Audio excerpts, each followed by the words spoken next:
Ligot na ako, tapos Hindi, mas gusto mo yung parang question. ibig kukunin ko, ikaw magbibigay. Kukunin ko. Mga taksil kayo, mga hayop! Irene! Mga taksil kayo!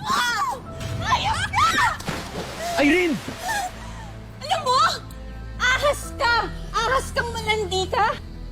Akala ko pa naman best friend kita. Yun pala boyfriend snatcher ka din.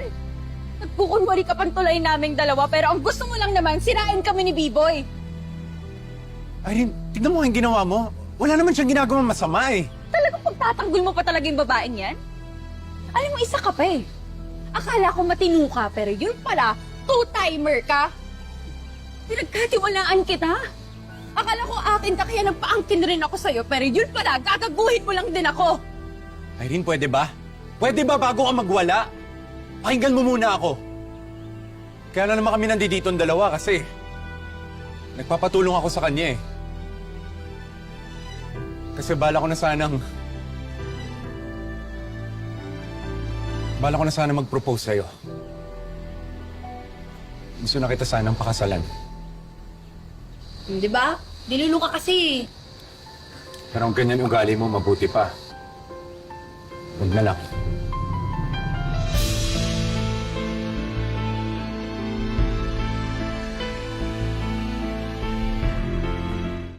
Mas totoo ba yung sinasabi niya?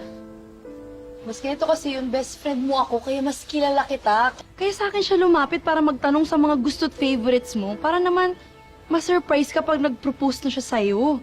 Overthinker ka kasi. Wala na. Wala nang surprise. Grabe ka naman kasi, Irene eh.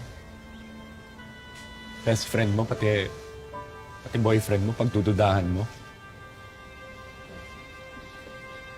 Boy, sorry. Sorry talaga. Best sorry, din. Hindi ko naman kasi inaakala eh. Hindi ko naman akalain na ganun mo na ako mahal, na alokin mo ako ng kasal. Sorry talaga.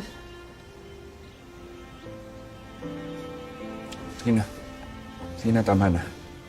Mahal na mahal lang din kasi kita eh. Kaya huwag mo na akong pagdudahan. Wala naman akong ginagawa masama sa'yo eh. Alam ko, sorry talaga. Mahal na mahal din kasi kita. Hindi ko alam gagawin ko pag nawala ka.